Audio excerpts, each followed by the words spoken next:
Holy lads, everyone! Welcome to a new show. We are live with the Fans Forum here at the American Magpie and NUFC Insiders. Of course, you see Mighty Win right there, but anybody can join. Anybody can use the link in the chat. Come on, have your say. Sit next to your idol, Mighty Win, and discuss the latest news of Newcastle United.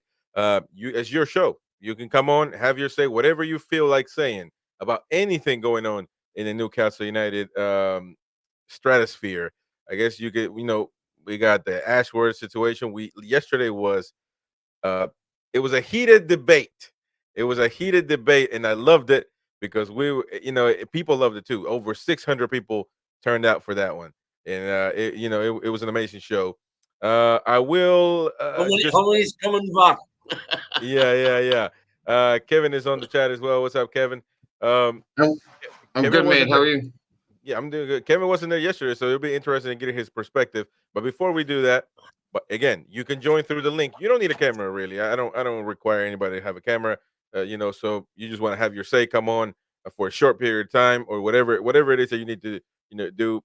Kevin will be here for a short time before he goes to work. So there's no commitments on the fans forum. And leave your chat as well because we're going to be interacting with you. I just want to let you know one thing. At the end of the month, 10 days from now, we will be giving away next week we will be giving away a home shirt, Newcastle United, brand new home shirt to members of the show. If you're the first tier of members, you're gonna get your name added twice to the raffle thing. If you're a member of the Ultimate, you're gonna get your name added 5 times, increasing your chances of winning this home shirt, as well as enjoying. Of course, if you're part of the Ultimate tier, you're gonna be able to enjoy the Once Upon a Time podcast that tomorrow we're going to be with Mighty Win talking about the beginnings of Newcastle United. He was alive back then in 1880 something. So you know what I mean. We're gonna. Why are you laughing, Kevin? But yeah, That's what you you know. said. So No, I I'm gonna get. respect Mighty Win. I respect him, but he's seen a lot more than me, to be honest. Yeah, And yeah. you know, We're gonna get Mighty Win's version of it's events. not Newcastle East End and West End, but we're not that far back. But Exactly, you know what I mean? exactly. No, So yeah, you're gonna be able to enjoy that Once Upon a Time podcast only if you're the ultimate member. So go ahead and do so. Or you can just start your membership for less than £1. So it's amazing. So come on and do that. Subscribe, smash the like button. We already got people on the show right now, over 25 people watching. As we just got 3 minutes on the clock, man. It's amazing. So listen, let's get started. Join the show, please. Join the show. Have your say. We got Lewis, Newcastle fan as well on the chat. And how you doing, Lewis? I'm fine. Doing good, doing good. Listen, nice guys. um, yeah, yep. Look, the Dan Ashworth situation is still obviously going, and it's going to continue to go on for a while, until it gets solved. And it doesn't seem like at this moment, I don't believe there's really communication between Manchester United and Newcastle United. I think it's just too uh, too stubborn. Well, actually, I would say this: Newcastle has nothing really, no business in this, other than you know, just okay. You want the guy? Come talk to me. They're not going to initiate a conversation because they have nothing to gain. Um, we yesterday we had a heated debate. We're going to keep it cool this time. Let's do a little bit of less of cursing and bad words, throwing bad words out there. Yesterday was a heated debate because obviously Newcastle fans are pretty upset, man. I mean, it's just the way things are going, the way Dan has decided to leave. But let me go with Kevin's perspective first, because obviously I didn't get his. The Mighty Win was here yesterday, but Derek, I mean not Derek, Kevin. What are your thoughts? How do you feel about this? This whole situation. You said Dan was not going to leave; it was going to be somebody else, which might still get fired. Well, that's what I heard. But look, at the same time, he's still our employee. At the end of the day, if he wants to leave, he wants to leave. He's requested this move to Manchester United. So if he wants to leave, look, good luck to you, mate. But at the same time, he hasn't. And I know in the background that he's trying to restructure the academy from 8 years old all the way through. He's trying to do the women's team. He's yes, he's got a lot on his plate, but at the same time, that's his job. If I was getting 28 grand a week, I tell you what, I would be quite happy doing that job for years. However, you know, and Roy Keane said it best, and the loyalty to the project doesn't seem what he wants to be here. I think it was Right. uh not a knee jerk reaction from the ownership group, but it could have been he was the next best option Yep. based on others who were in the frame and mutual people. I don't know the guy's name. Forgive me. So the lad, the guy who is the head of the Saudi Pro League, he was the first choice, Right. from what I understand. And so therefore, Dan Dan Ash was second in choice. So you just go down the list. But again, the loyalty thing for me is massive, and the mighty win. And Lewis can probably say, especially where we come from, if if you're loyal to the cause and want to be there, you got to give it your all. And it just didn't come across as that. I seen a still or an image of him sitting there on his phone, not even interested in what was played out in front of him this past weekend. And I've witnessed this personally when the first team were here in Atlanta. Granted, it was what 90 degrees or whatever, in the summer, middle of the summer in Atlanta. He was sitting in the shade by himself on his phone. So you understand, yes, he might be doing his job, he might be doing work, whatever. Yes, you understand that. But again, he was never personable. He was never the one to walk around after the fact when we had the meet and greet with players, this and that. He was never there. He was always in the background, which is disappointing. Um, not that he has to be personable all the time, not that he has to be in the face of the club, just it was a meet and greet, show up, be present, be there, be involved. If it was for argument's sake, I'm not saying he's going to be it, just say for argument's sake, Les Ferdinand for argument's sake, or Nobby Solano, or Warren Barton, or even Alan Shearer, the greatest striker in the Premier League's history. He would be present. He would understand what it would be to be the director of football of Newcastle United, because he would be the forefront of, he would be right there, not in the middle of or said person. But it was, look, it was just weird to see how he operated. And I seen how the ownership group operated.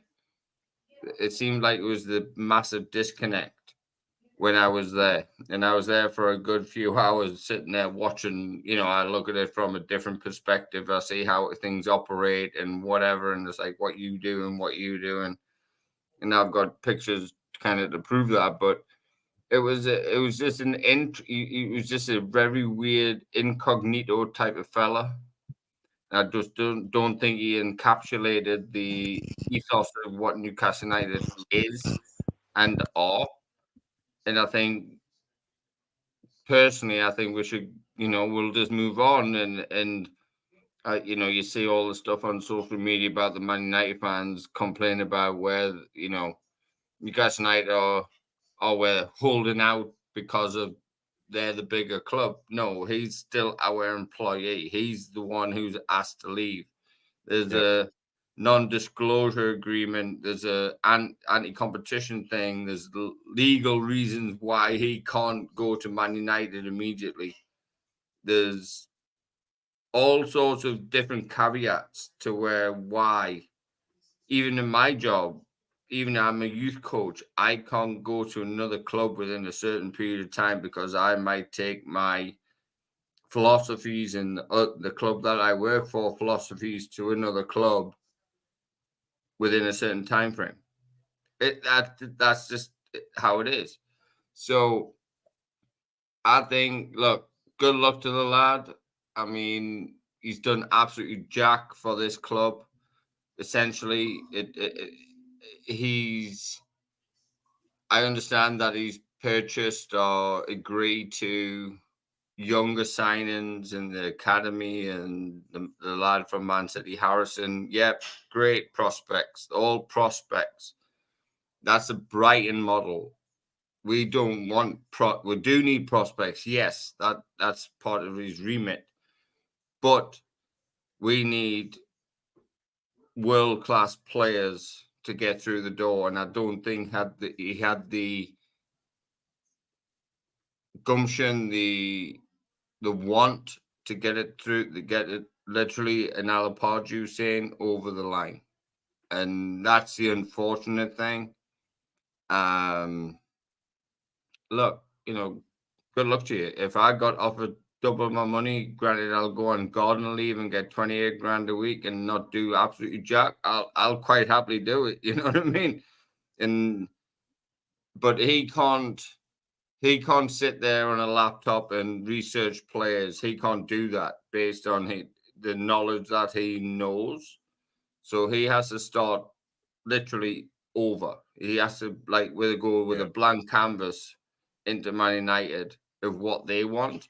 Now, whether Man United are going to pay what we want, that's another question because Ineos, Sir Radcliffe, and all the above from the Matters Group is have they got the money? Because they've got other fingers and other pies. They've got money elsewhere. They've got other things going on. So can they actually fund that 20 million plus what's being reported? Can they do that? I genuinely don't think they can. So good luck to the lad. Not going to drive you to Manchester. Your family live there, so you know where it is. You can drive yourself. But yeah, we'll just move on.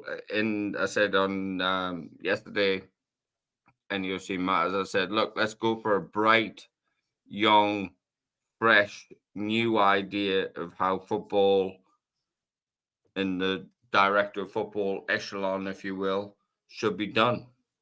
And, don't need to go for the copy and paste of an England or a copy and paste of Brighton. Let's go for something different and go that way, like a holistic approach and something different where, we might find a diamond somewhere within whatever part of the world, but at the same time not spend millions and millions of pounds, but develop that player not to have a resale value to make profit. I understand that's financial fair play, but at the same time, let's make that player a first team player and keep him there for years.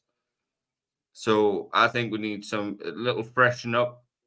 Darren Eales, I don't know what you're doing in terms of what your job is. I know what job is meant to be, but it's not really come to fruition what you've done here in Atlanta and all the rest of it. But just a little thing. There was Peter Silverstone was at a ballot meeting tonight, which was not really publicized and all the rest of it. So that's going to be interesting what comes out of that. So that's a little bit of a headline news. So good luck to Dan Ashworth. Good luck to him. Look, you're getting paid millions over the next few years unless Man United stump up the Yep. cash. It is what it is. We'll Yep. move on. Yep. That's true. And Lewis, what's your take on this, man? It's if he wants to go, just go because we can, as like Kevin said, we can get probably somewhere even better. It's just one of those things. It's a bit of annoying. He's only been here less than 2 years, and he wants to bugger off again, as like a polite way to put it. But it's one of those things. We have to move on. We're Newcastle United. As Yep. as like we the Newcastle fans worked our asses off. Even like up here in the northeast, we are one of the private regions. We work our arse off to make the support the team. Like we travel up and down the country and support them, and this is what we get in return. A person who's all about the money now, and he wants to go to Man U, just go. Easiest way is just to go. Right. Yeah. Yeah. No, I understand that. Um, Derek, I mean, today the Chronicle reports that Newcastle is in no rush over Dan Ashworth's successor as the St. James's Park team prepare for the future. They're not, now. What do you think on this? Do you think that we need to get somebody as soon as possible? Should we get somebody now? I mean, because how Well, we, can well, how we, can this hold on? How can this work out in your opinion? Because I mean, clearly it, what if it falls through? Can he come back and be in the office again? I mean, you know what I mean? What do you no, how do you assess this? well, they've already told him that's not going to happen. They've already told him no way back. Okay, so he's gone. Uh, and, and well, it's kind of good timing, really, because it's going to be August before we can, start looking or certainly start buying players or giving contracts out for new players. So as long as we get somebody in before the next window, that's a good thing. I wouldn't say good luck to him, as Kevin says. Like I wish him all the bad luck in the world, to be honest. Man I'll just be United. nice. You might win. Don't be an arse. No, because what I'm saying is everybody all of a sudden turning around and saying Dan Ashworth was useless at his job. Dan Ashworth has been acknowledged as top of the trade his job, which is why Man United want him, because he's best in class. And it's like when you lose your girlfriend to a more handsome, richer boyfriend, all of a sudden she's a minger, whereas she was Miss World when she was on your own. And I also think that the outrage that's currently being demonstrated by Newcastle fans is just making us a laughing stock with Man United fans. I just say, he's away, he's gone for money. That's what people go to work for. They go to work for money. Kev, you said yourself, if you could double your salary, you would do it. And everybody else would. Anybody who says they wouldn't is probably a liar. The only difference being... Andy's best mate's part of the Ineos ownership Yeah, group. David Brailsford, Oh, yeah. yeah. Of course he would. So like I say, you're going to go. So I wouldn't say good luck to him, but certainly I'm not unduly worried by it. I'm not as worried by Ashworth leaving as I would be by Eddie leaving or by Bruno leaving, for example. I'm not sufficiently in touch with it, all the directors of football around the world. But if I was at the top, appointing a director of football, my first priority, I think, would get somebody who's fully clued up on the African state of affairs, because that's where all the good players are coming from now. That there's a few still coming from South America and Europe, but Africa is the place where I'm not going to let you disrespect my heritage. The best players come from South America. What are you talking about? Oh man, you talking about well, you want 11 Jordys on the pitch. See how good that goes. But I'm You a should bit see the out of... state of the local talent scouting network. It's an absolute disgrace. I know half of them. Actually, I got a disgrace. bit. Actually, I'm glad you touched on that because I got a little bit of a piece of news about Newcastle as far as a name that they could be looking at. But let me welcome Mason. Man, you say you're supposed to be playing football. I wasn't. I was watching it. It's a Oh, you little were local. watching, It's a little local man. team. Everyone's there celebrating. Yeah. Well, no, you're good, man. I appreciate you coming on. Always Mason, always supporting the channel, man. I appreciate it. And he's a part of the insiders. And he even things got so heated last night for the debate show that even Mason was renting. I can't believe I couldn't believe my very eyes, man. I I Mason need can was to out of watch control that. last night. I can piss off You at need to watch teams, that, man. but I can get pissed off at teams about certain things. But Yeah, I man. mean, Mason, I recognize the metro station, but I don't know where I recognize it from. Yeah, Bede. I thought so. Yeah. Thank you, Pete. Thank you, No Pete problem, Mason. WW, for subscribing to the show. He says he's loving the show, so appreciate that, man.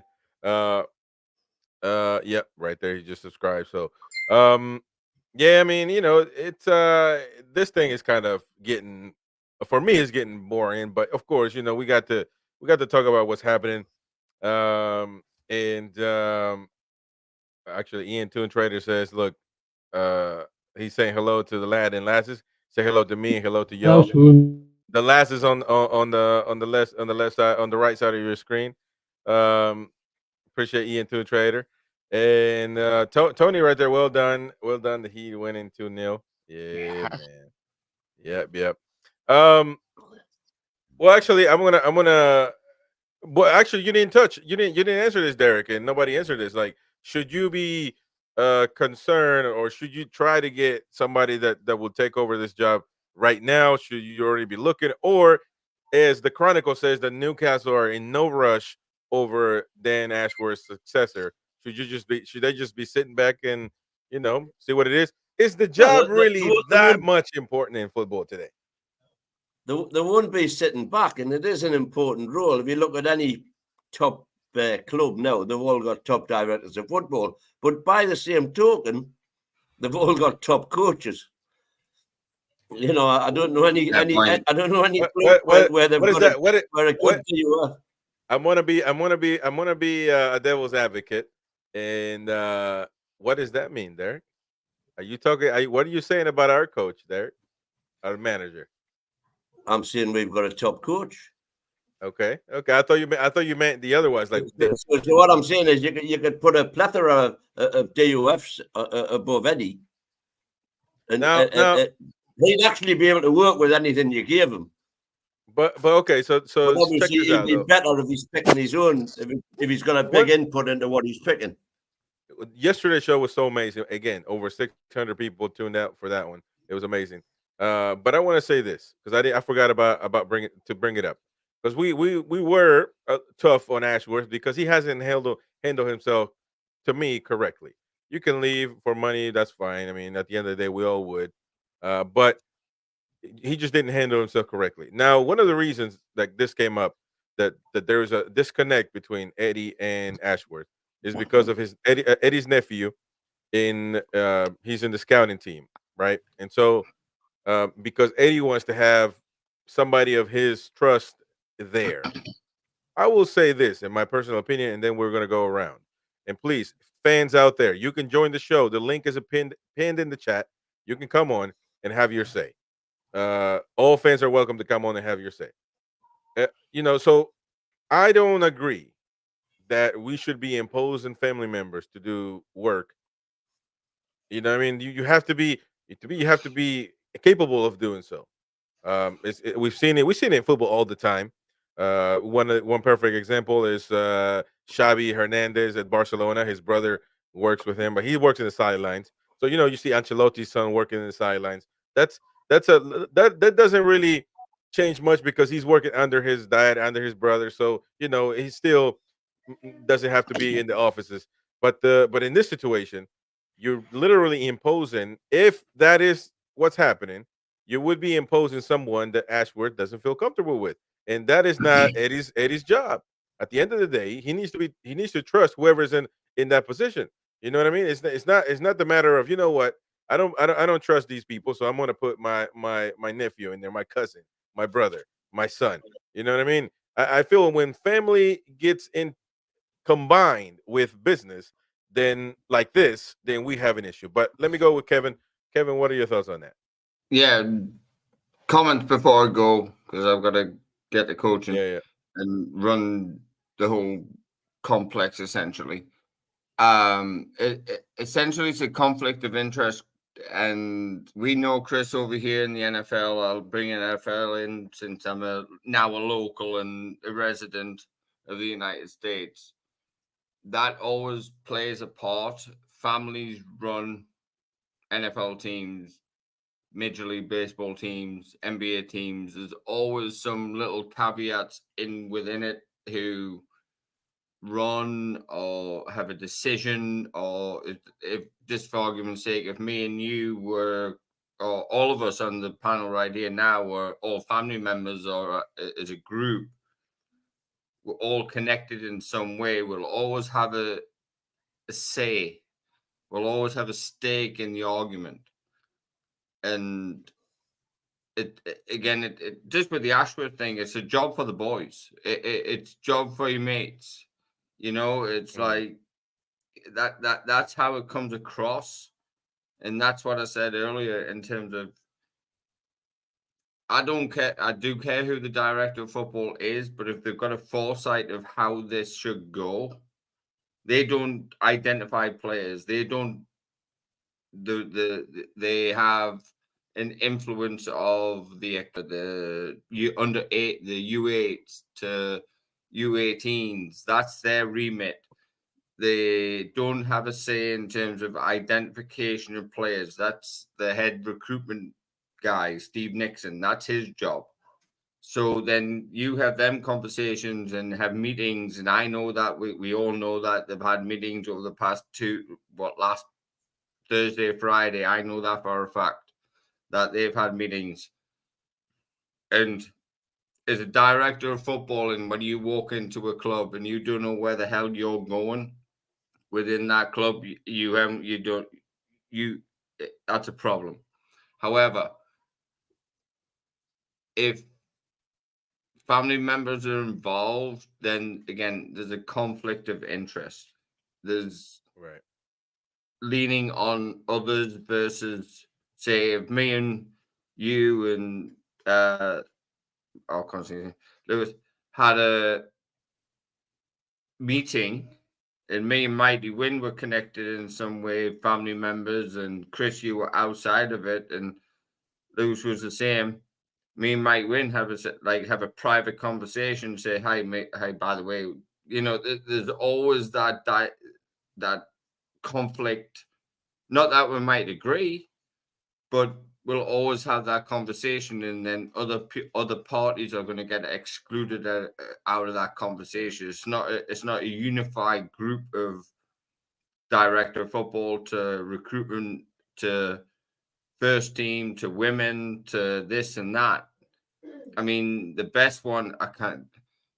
The guy at Man City who's probably one of the best directors of football going, Ziki, whatever, from Barcelona, who Pep brought in. He's wonderful because he listens to everybody. He delegates. He's no friend with nobody. He's like a Pep. So that's what you've got to be. You can't be friends with nobody in this game. You've got to listen to everybody, and that's what we need.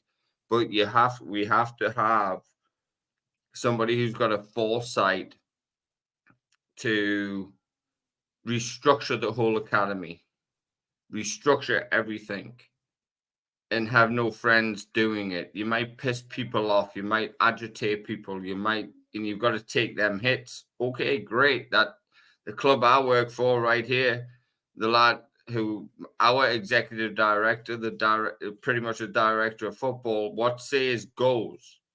If you don't fall in line with that, guess what? I've got no job. This is how we play.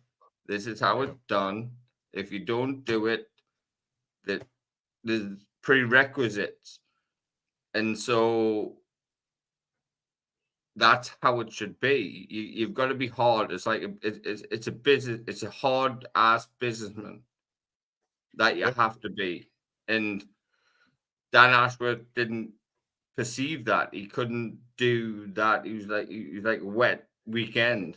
You know, he couldn't get, from what I'm hearing, the Brighton model in terms of buying 8 to 10 million, saying, "Oh, look, we'll get you into Chelsea or wherever, Tottenham or the Big Six. Yeah, we'll buy you for 3 or 4 million. Then we'll get you in the Premier League, establish yourself. You'll probably succeed. Then we'll sell you on for hundreds of millions of pounds." Brighton are happy about that. Of course you are. Yeah. Now we're in a different realm in terms of the amount of money, not the amount of money that we can spend, but the level of player that we're looking at. Can he actually sell the club to that said player? For argument's sake, so this is a hypothetical. Kylian Mbappe is up for free transfer this window, right? Can you imagine Dan Ashworth talking to him to try and get him in? Not saying that's going to happen. As long as I've got a hole in my backside, that's never going to happen.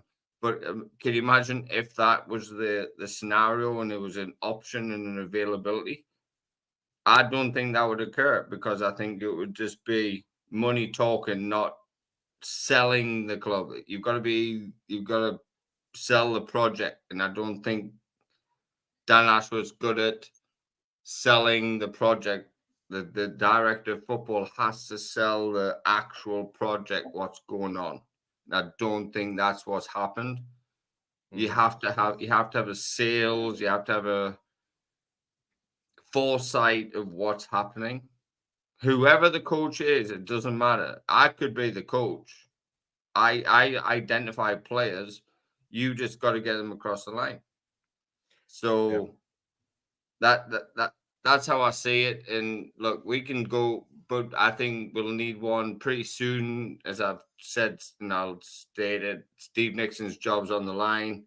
A lot of other people's job are on the line within the academy.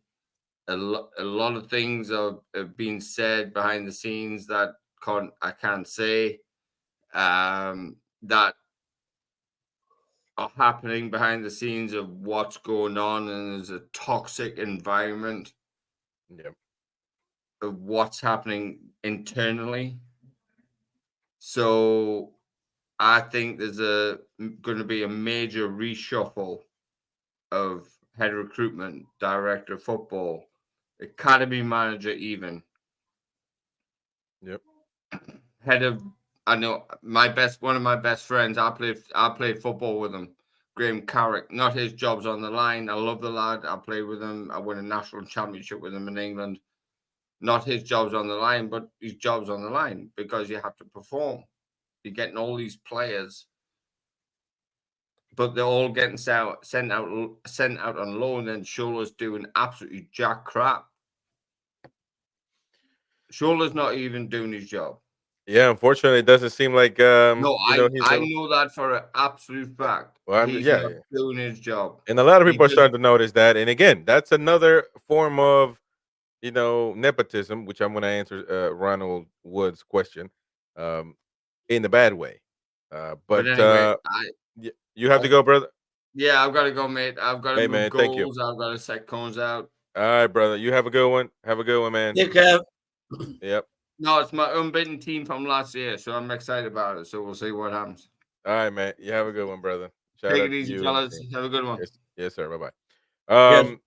One thing I wanted to say real quick. Let me answer Ronald's question because when I brought up the subject, he said, "Chris, do you not like nepotism?" Well, just like anything in life, there's too much is too much of something is never usually never a good thing. I love nepotism. I'm a heritage type of guy. I mean, if you're telling me that my dad has money and he has 20 houses, he's going to leave them to me. I love that. I deserve it. As his son, is his heir. Um, my dad is a millionaire owner of a company. I'm next in line. That's good nepotism. But just I don't agree when you put somebody in charge just because they're your family member instead of um in a situation where it's not Eddie Howe's club. He's not the owner of the club. If the PIF or the Prince of Saudi Arabia or whoever wants to appoint their son as director of the club, maybe it wouldn't be looked at in good with good eyes. But at the end of the day, it's his club, it's his company. So, but in this situation, I just don't agree. I think Dan Ashworth is the man in charge in that particular part of the club. He should be able to appoint whoever the hell he likes for the roles under him. That's my only thing. But I answered your question, Ronald. There we go, my friend. We're friends again. We always been friends. And he Ronald makes the greatest comments in Geordie talk.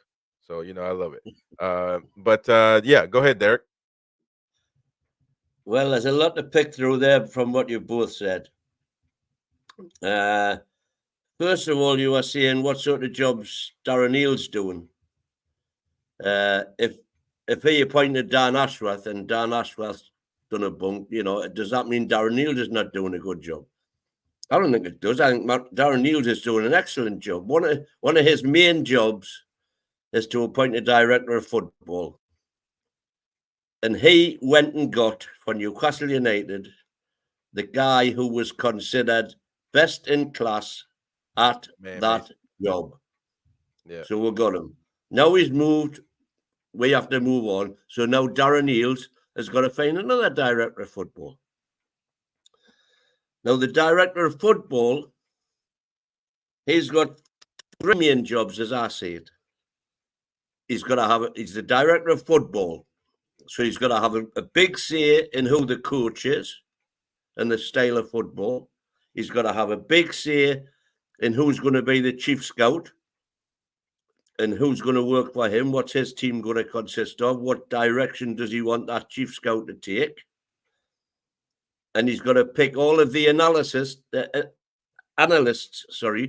who work for the club on a match by match basis, analysing all of the stats and video guys, the whole shebang. That's what a director of football is there to do.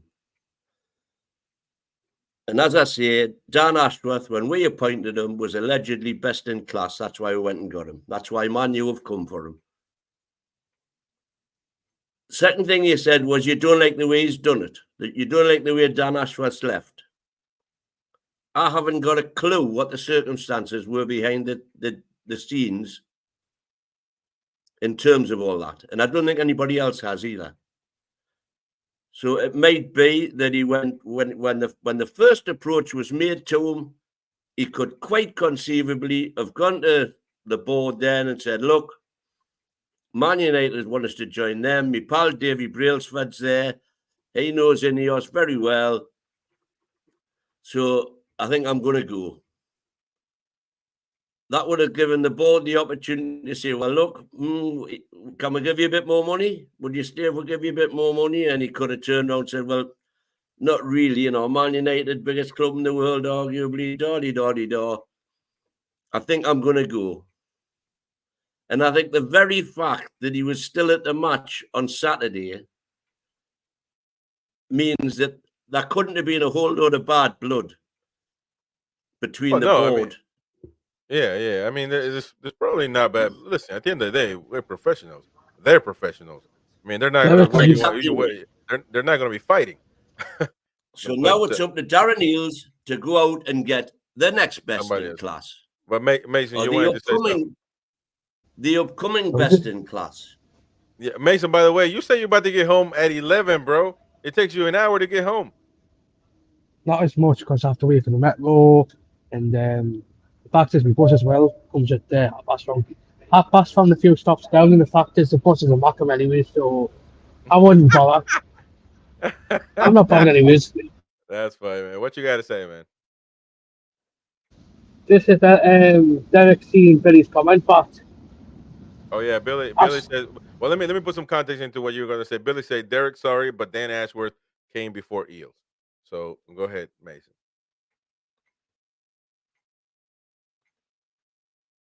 Go ahead, man. Sorry, is it me? All right. Oh, well, they were pretty much the same. So, well, okay. So Amanda must have got them both, then, presumably. Okay, but Mason, you wanted to say something. Go ahead. No, I was just mentioning Billy's comment. Oh, okay. I was mentioning Billy's comment there. Yeah. Okay, that's fine. I mean, at the end of the day, well, he's still. But as I say, Eels is My over Ashworth. understanding is that the director of football's job is to oversee the whole lot. Hmm. Well, That's football. that's only that's the point I'm making.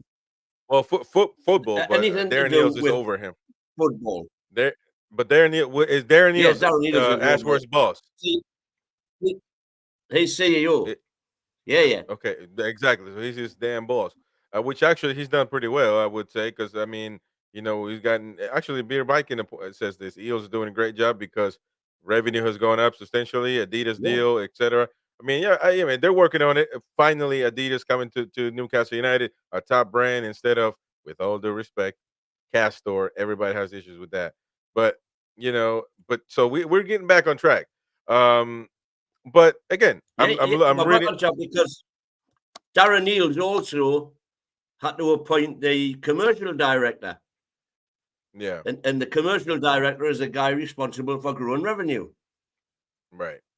That's his. I It's his job to but the CEO overarches the director of football, the commercial director, the property director, all of these people, and then down the line, the director of football.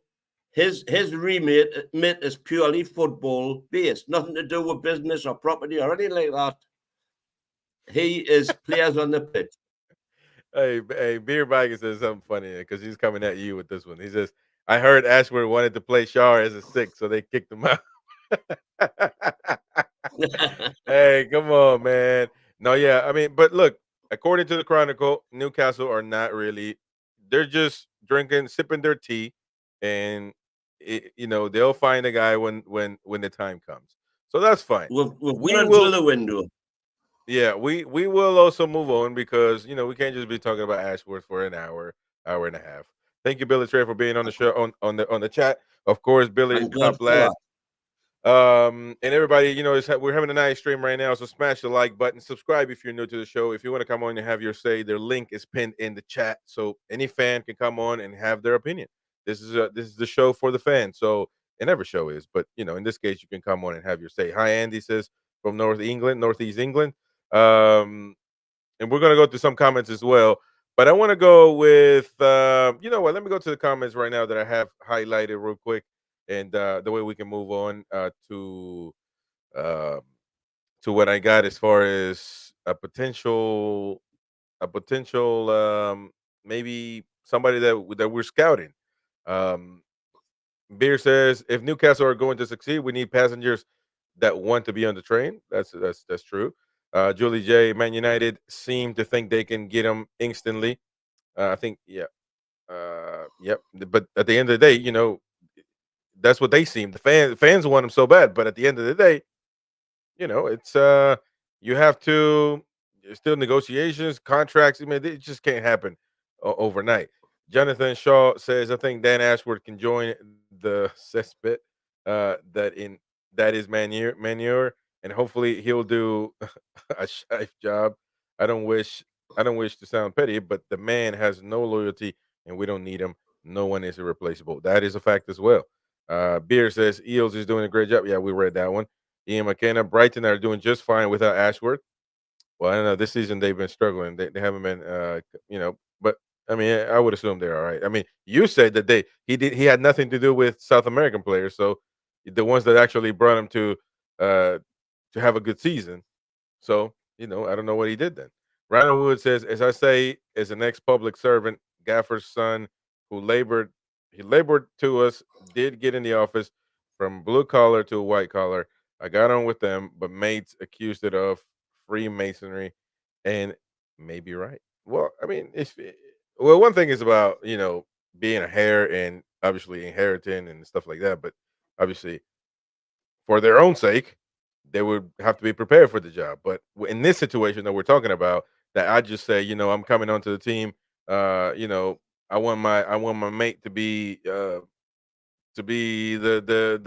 director of football. I just can't work like that. You have to be uh, prepared. But I got another piece of news. Supposedly, according to One Football, this can anybody writes on One Football, so just take that with a grain of salt. It can be true or false, but I thought it was cool to bring it up. According to Global Sporte, now they are a big journalist, you know, uh, company in Brazil, claimed that Newcastle United are monitoring the progress of Atletico Mineiro prospect Alisson Santana.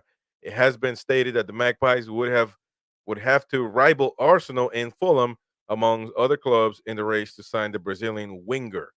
18 years old, has come through the youth ranks of Atletico Mineiro and has done well to break into their first team recently.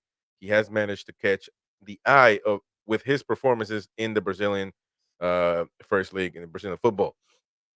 His current contract will expire 2027. Obviously, anybody can come join, put a bid on him, and take him away. The Magpies would have to make a convincing offer if they are serious about winning the race of Santana's services this summer. Um, you mentioned that the African you've watched the African Cup and it does seem appealing. I wouldn't take my eye away from the South American leagues. They obviously always producing talent, but didn't know much about this kid. I'm gonna start looking him up because you know Brazilian talent. Atletico Mineiro is a big club in Brazil, and one thing that people wanted Ashworth to do was seek South American talent or international talent to say the least, and he didn't do that. I mean, at least it didn't. He didn't bring anybody on. So, what are your thoughts on that, man? Well, Ashworth is credited, in my opinion, with a lot of too much credit for Brighton's recruitment in South America. I've said this before on the show. A lot of that's down to Tony Bloom's betting operation in America. Where he's got all these statisticians working on all the South American leagues so that he can set his odds correctly and doesn't lose money with the betting. So that's a hell of a lot of how Brighton succeeded in South America and how they are still doing so now. As someone mentioned before, they are still bringing those South American kids through, even though Ashworth's left. So I don't think Ashworth was specifically involved in that. But it would be, as director of football, it would be his job to ensure that those kids in America were doing their job properly. And obviously they proved that they were. Getting back to Africa, and I didn't watch a lot of the African Cup of Nations. I watched a bit of it. But by and large, the players you are watching then are players who've already made the grade in all of Europe's top leagues. I want to know where they are coming from. I want to get into grassroots African football. So you're picking them up before they go to little French clubs, especially, and then develop through the French league. So till we are paying, 50 million quid for them. That's where I would like to get to, as well as South America. Europe, I think, by and large, is you can nearly. You've always got to take the eye test, but European leagues now, there are so much data available now on all the players in the European leagues that you can look anyone up automatically and see, all that stats for every different facet of that game. So we need to start thinking outside the box, especially whilst we're hindered by FFP. What do you think? Well, I mean, yeah, I mean, but these young talents that are really looking good. Like again, I haven't watched much of this Santana kid, but um, they're not going to be cheap. They're going to at least want 25 million, which is actually a lot of money in South America. In South American, I know for a fact because obviously I'm South American, and I watch some of those channels in Spanish, and they think that Europe is. They think that any European club can just pay whatever amount of money, It doesn't. They don't think Yeah. that 20 million is a lot for European clubs, certain European clubs, and certainly it's not a lot of money if you look at it from who our owners are. But we can't really spend that much money right now. And again, we just don't know how much because I refuse to believe that we can't spend a pound because if not, But No, I mean, there's it is very it is few tough. South American players who come straight into the English league. There's a lot of them.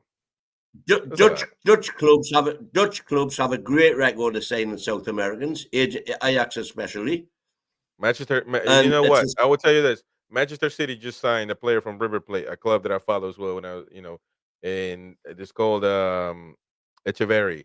He looks pretty good, and Manchester City have been doing a lot of that. Julian Alvarez is one of them, and look how that turned out. If Newcastle United, I know they couldn't at that time, but just bear with me. If today we see a Julian Alvarez and we can sign him, he would come to Newcastle in a heartbeat because they would come to Europe, they would come to the Premier League, they would come to a new project yeah, like Newcastle. So they would come, but we just need to focus on that. And there's a lot of great players in South America. And imagine if again, I know we couldn't have done it at the time, but imagine if we would have ended up with a Julian Alvarez. Uh, you know, he's an amazing talent, World Cup winner, amazing talent. So that's my saying. Like I and think, yeah, where did Man City sign him from? I can't quite remember. River Plate. They signed They Man signed him City. direct from River Plate. Yeah, like Man City right now have been doing this job. Eyeing talent, young talent, is Manchester City. They go right to him, obviously make him fall in love, make him fall in love. They don't even talk to the club. And the kid has his mindset. Not nothing is going to change that. And of course, the club, as long as they pay the clause or whatever they agree with, he's ready to go. And they actually leave him at the club. Manchester City signed Julian Alvarez 6 months prior of him coming to Manchester because Hmm. they left him there 6 months to play the Copa Libertadores. The same thing they're doing with Echeverry right now. So it's not for them. It's not about bringing him to the club right now because he's not going to get any playing time. It's just for the future type deals, and we should start doing that with various parts of the world. That's what I think. Well, By the way, I agree. We ain't got an argument there. I completely agree with all of that. That's what yeah, I'm saying. We need to expand our scouting horizons beyond Europe and into South America and Africa. Because yeah, that's if you look now, pick any Premiership team now, there'll be probably half a dozen of the first regular 14 who are from Africa or South America. The South Americans that are currently playing in the league, by and large, have come from Dutch teams or Spanish teams or Portuguese teams, because they again have the history of signing young South Americans. Come play for Benfica, come play for Real Madrid, whatever. yeah. Obviously, the language. By the way, some people actually Jordan Revolution said that he saw on Craig Hope's WhatsApp group that he posted Willock will be back for Arsenal this weekend. Hopefully that's true because we do need him in the midfield, and he is somebody that's very much missed in the club. You can tell. You can tell that he's very much missed in that midfield. He can play multiple positions, and he's just somebody that we need in the midfield, 100%. So hopefully he's ready. Hopefully he plays. Um, Philip Shuttlesworth says, "Hi guys, would you drop Dubravka against Arsenal and replace him with Karius?" Now, before we answer, drop your questions as well if you want to. We want us to answer something in particular that you would like to hear us, comment on. Let us know your question, and we're gonna react to it. But Dubravka over, I mean, Karius over Dubravka. Would you guys, any of you, do that? I would. You I think so? generally would. Excellent. We've got an argument. There we go. The fact is, I would start him because he hasn't played much games, the reason why he got dumped by Liverpool because of what happened in the Champions League final. But he isn't a bad keeper. Tony said mounts of times, if it wasn't for Sergio Ramos concussion him, he would have been fine. So I don't know why people kick off with Karius. He's not a bad keeper. So for me, I would give Dubravka a rest and start Karius for a bit. Yeah. What about you, there? Hey, listen, Karius was having a great season for Liverpool up until the Champions League final. It wasn't like us where that was the only game he played. He'd had a great season for Liverpool prior to the Champions League final, but that's what everybody remembers him for. But I just think the back four, I mean, you find it hard to believe that the back four are finally getting used to Dubravka with 2 goals and 4 goals in the last 2 games. But I think the main reason that we're shipping as many goals, apart from the ridiculously weak midfield and no protection, is because they haven't got the same confidence in Dubravka that they've got in Pope, that they had in Pope all last season. And I don't think they would necessarily have any more confidence in Carriers. And out of the Oh, two, yeah. I think Dubs is a better shot stopper. Yeah, I believe that too. I mean, I don't know. I don't really see a lot of fans see a problem with Dubs. I mean, but he's not the starter. We're just waiting on Pope to get back. Um, I don't really see the need for it, but everybody's entitled to their opinion. Foxy gives us an up. Foxy is great with South American players and players from all over the world. He says early days for Ellison Santana, only played in the state championship versus a very low level sides, but he's impressed for sure. He has a 60 million euro release clause. That's what I'm saying. These players are not cheap, man. So I don't know. Because they've got a £60 million release clause doesn't mean you've got to pay £60 million for them. Well, if it is on the contract, I mean, I know you could probably negotiate, but if No, the club no. doesn't, What no, what that clause means is if you go and offer 60 million and the he player has to wants go. to go, you can't stop him going. Right. But it doesn't mean that you won't get him for less than 60 million. How Yeah, old but how how old much is lower? he? Sorry, 18.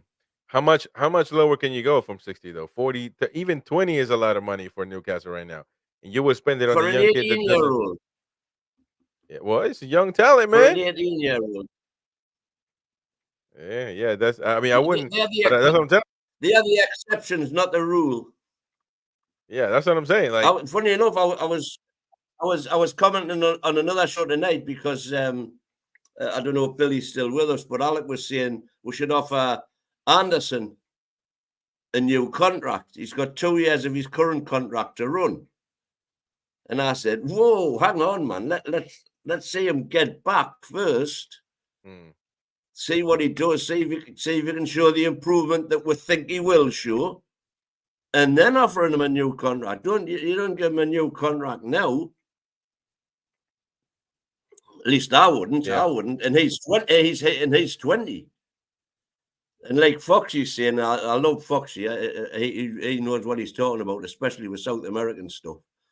And Fox is the guy, man. if he's saying that his only form, if you like, has been against lower leagues, so it's not like River Plate playing in the Copa Libertadores, which you said Alvarez was doing. Right. Oh yeah, he was, and Uh, he was crucial to win the 2018. Well, not crucial to say the least, but at that time he was really young. He was 18 when he came on for the first time in the final in Europe. Remember, they couldn't play in Argentina because there was River Plate fans threw rocks at. It gets crazy. yeah, yeah, You talk about Sunderland, Newcastle. River Plate Boca is a dangerous one. And so they had to bring yeah, it to yeah. Europe. Remember, so he debuted at that time, but he left in 2019, 20. No, I'm sorry, 2021, 22. He came to Manchester City. So yeah, I mean, but again, I think that we all agree that we need to start making um, those types of signings for sure, smartly. Just last but not least on this show, this caught my attention. Steve Bruce makes a comment about Callum Wilson and on him potentially going to Manchester United. He said, very very positive a comment of him. approving a potential move for Callum Wilson to go to Manchester United. He says Wilson is a proven scorer. Just look at his figures. The kid stacks up. He unfortunately had a few injuries, but when he's fit, very good player, which I don't disagree with. But coming from this Absolutely guy, right. yeah, but coming from this guy, I don't know. I'll just every and you call me or say that I'm wrong, but anything that comes from this Mackham, um, I just take it. I just take it wrong. But yeah, man, isn't he? Is he I'm not not, supposed to? Is he not I'm supposed like to a take the stuck job record. for? Me, What'd you say? availability is the best ability. Yeah. But anyways, we got to call it off. We got to call it off. We had a nice hour of show, and Chris, it's been Chris, amazing. I just want to say, thank God I had my mic on mute because my bus driver's a Mackham when you've just said him, put a Mackham there, like, How do you know he's a MAGA? How do you know he's a MAGA? because it goes to Sunderland, that's why. So if I call a Sunderland fan a Mackham, would he get offended? Probably Or they not. Probably not. Probably not. because They've they call accepted it themselves now. that. I've seen that. Oh, Yeah, if yeah. you want to No, call they it, if do. you want to, if you want to call him Seagull Groomers or Seagull Shaggers, then they'll probably kick off with you. Yeah. Foxy, last one says Alisson Santana only plays 73 minutes versus some teams that are in the Serie D. He will be sold for a lot less than 60 million, but will for sure include a percentage sell on clauses. Yeah, that's how Yeah, they yeah, make their yeah. money. Another signing, Chelsea Absolutely. signed Fernandez for Enzo Fernandez, another top player that people hate on. But to be honest, he is a top player. He just got to play in a good team. Chelsea suck, and Fernandez is a they World Cup winner, man. yeah, no, but people at Chelsea they want him out. But because they paid a lot of money for him, that's not his fault. That's the director's fault or the club's fault. But he's a top lad for River Plate as well, and It is. The only, but I love yeah, it. yeah. the Mason, only, yeah, go ahead, go ahead.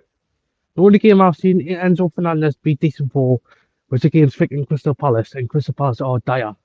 Yeah, I know, but I I mean, don't, I don't think they're gonna. I don't think Palace are gonna be dire under that Danish Austrian. yeah, but it takes time. He's still a young lad. People put all that pressure on him on a team that's full of lads, full of young kids. What are you supposed to do? Nobody has leadership. But anyways, that's a Chelsea show that we are not. But I appreciate your support. Tomorrow we have the Insiders After Hours. Tomorrow, man. Tomorrow 11 p.m.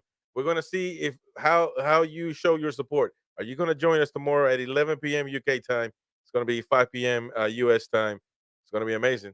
And after that, for members only, ultimate tier only, you're gonna me and the Mighty Win are gonna be live after that show, doing the Once Upon a Time podcast about the beginnings of the club.